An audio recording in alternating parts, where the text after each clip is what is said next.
Mike Crow here with Driving Inspector Success number 37. Well, I've been busy for the last couple of weeks, as you probably figured out. We had our incredible show, Mission 25. We had an incredible group of people there, and I just want to say thank you to everybody that was there. I want to say a special thank you to our sponsors who helped make that show possible. ProLab, Trandon with Secure 24, Jim Caulfield with Inspector, I don't know the name of the company, but Jim Caulfield is helping people put warranties in their own company. Go look up Jim Caulfield. Certified Manufactured Foundation Inspections, guys. I mean, they were just, the list of people were incredible, of people that were there doing great stuff. OREP, my gosh, OREP, thank you so much for supporting and feeding the people while we were there. We had good food, we had great times, we had incredible information. We had people that were there from all parts of North America just helping out, and we had some incredible speakers that you'll never find at any other conferences. So Mission 25 was a huge success, and I again want to say thank you to all of our sponsors for supporting that. Now, I want to get to what really drove me to do Driving Inspector Success this morning. One of the things is that if you've done what I've been telling you to do with your marketing through November, December, January, February, you are now getting to that point where you are getting booked up more and more, okay? So there's a formula that I teach people, and then I'm going to give you some additional pieces of this, but there's a formula for raising prices that I created probably, 15 years ago to help people understand. And one of the things that I hear people say is that, I'm scared to raise prices. And you know what? Honestly, I want to just say this right up front. I'm scared to raise prices too sometimes, okay? But every now and then I get fearless. Every now and then I get fearless. And it's easy to get fearless when you follow the formula, all right? So the formula is 3 times 90 times 2. Now this formula is very simple and very straightforward. If you're booked out 3 days or more for 2 weeks at a time, if you're booked out 3 days or more for 2 weeks at a time, you need to raise your prices, okay? It's that simple, okay? And so the 3 in 3 times 90 times 2, the 3 stands for 3 days, the 2 at the end stands for 2 weeks. Here's the next part of this. If you are scheduling 90% of every inspection that comes in, then your prices are too low. See, you're going to schedule, if you're really good on the phones, you're going to schedule 90%, then you should be asking for more money per inspection. And here's what happened with our company. We went through winter. It was tough. It was tough. Every winter's tough. And the bigger you get, sometimes the tougher the winters are. Because in June, we'll do 10% of our business, but in January, in December, each month we'll do like 5% in December, we'll do 5% in January. And it means that basically I'd have half the revenue coming in during those months, versus, what I have coming in June. Yes, I put money in savings accounts and all types of other things to try to help make sure that we have everything set aside for that year, that winter that is coming and everything.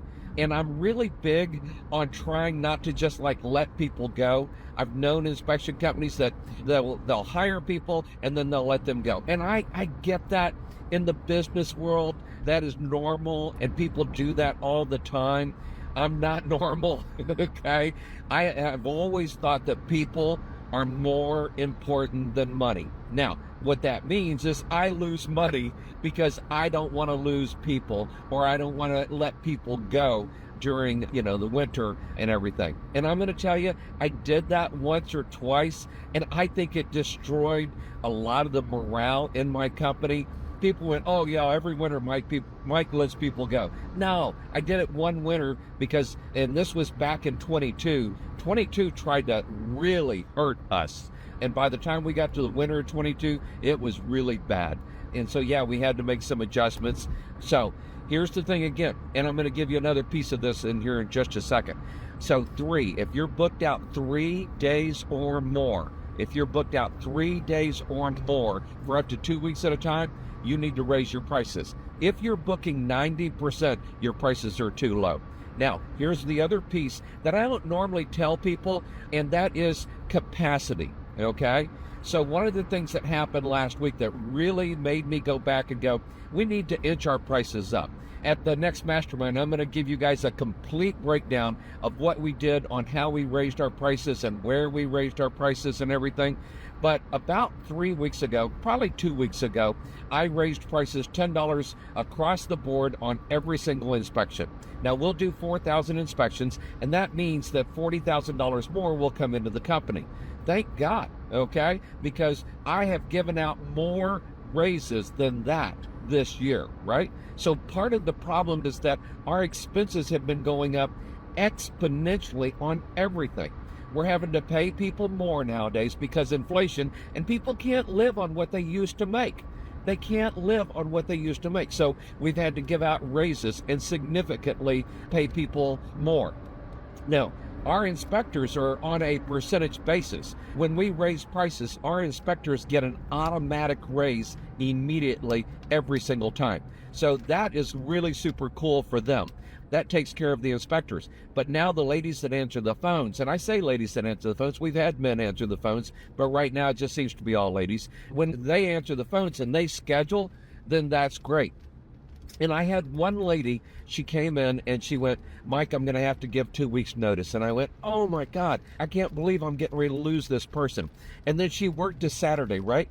And she took 7 phone calls and she scheduled all 7 inspections. And I was like, you've got to be kidding me. How can I lose somebody that's, and so I asked her, I said, where are you going? She, well, I'm going to this place. And why are you going? Well, I make more money. And I said, what if we match that? And what if we helped you over the next 2 years know that you're going to be able to make this much? And how about I do this? How about I give you a bonus for staying?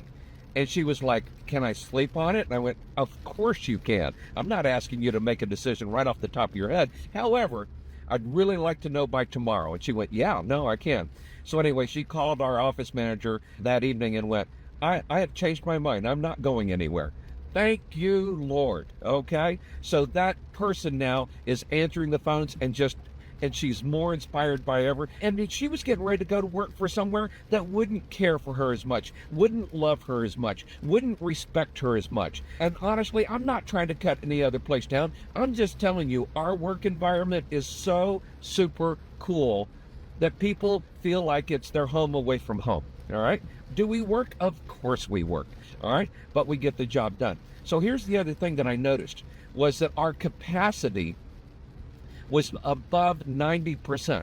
So we do a weekly meeting with all of our top managers. We call it a diamond meeting. Our new assistant general manager is there. Jonathan, who is our general manager, is there. One of our top marketing people sit in on the meeting. And then our office manager is there. And what I realized was that we were at 91.65%. And I want to make sure you hear this and listen to this carefully. When you get above 80%, you are losing business. Business is going elsewhere. When you get above 80%, business is going elsewhere. And if you don't know that, that's a huge mistake. Because in the inspection world especially, but not just the inspection world, but in all types of businesses, they want to get to like 100%.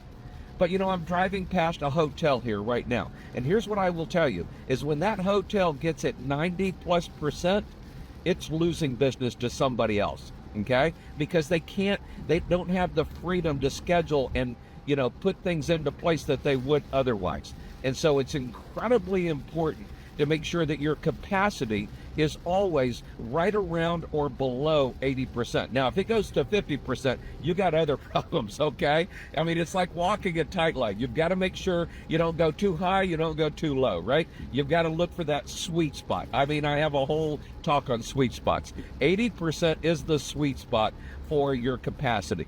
And part of it is I want people to know if they call in that day, especially in our industry, very time-sensitive industry, if they call in that day, then we can do an inspection that day, right? So I had raised prices $10 and nothing changed. Nothing changed. And so I finally came back to Jonathan and I looked at it and said, we need to raise prices another $10. Now, $10 really honestly isn't that much. You know, most people spend $10 or more at a Starbucks getting themselves some kind of a sandwich and some kind of a drink. And here's the problem is our E&O insurance has gone up significantly. We have vehicles that all of our guys drive. Our automobile insurance has gone up incredibly significantly. You know, we drive all of the Dallas-Fort Metroplex and we pay for the tolls for our guys as they drive back and forth. Now, here's the secret. We don't pay for the expressways, but we pay for the toll roads, okay? But we pay for those, and those prices have gone up. It's just price after price. The cost of health insurance has gone up. Everything has just gone up because of inflation and because of a lot of other things.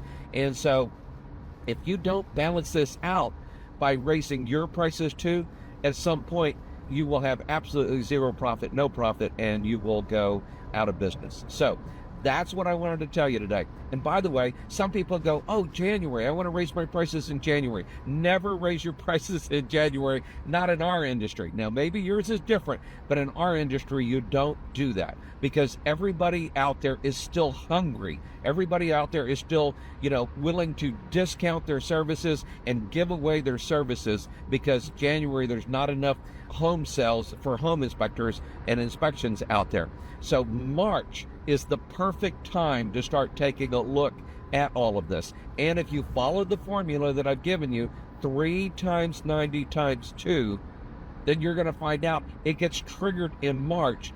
And if it's not triggered in March, by April, and that's the best time to raise your prices. So here's one of the things I'm going to tell you. And you've kind of heard it throughout this, but the more money you make, the more people you can help. And I need to make more money to make sure I can take really good care of our employees who are the lifeblood of our business. And without them, we just wouldn't be where we're at. And we couldn't take care of the clients and customers the way we do. I want to say I'm so grateful for our employees, okay? The people that every day come in and just take such great care of home buyers and take such great care of the referral base, the mavens, the real estate agents, the insurance companies, the mortgage companies that refer people to us. And I want to say thank you so much to all of our staff that is there making sure we're doing that. And I want to make sure that they can make a decent living so they don't have to go work something else that may pay more, but honestly isn't as satisfying and honestly isn't with a company that cares about people as much as we do. Well, this is Mike Crow, and as I love to tell you, be successful and be around those that are successful. And you know what? Take a look at your prices. Is it time to raise prices? And if you're in different industries, maybe your price structure is a little bit different. But I will tell you, I've had a carpet cleaning company. I've had a pest control company. I've had a roofing company. I've had a lot of companies, all right? I'm kind of a serial entrepreneur. What I will tell you is that there are times that we have to make these price adjustments to make sure that we can take care of our employees, take care of our bottom line, and honestly, make sure that we can give a great service to our clients and customers. You guys have a great day. I'll talk with you again soon. Bye-bye, everybody.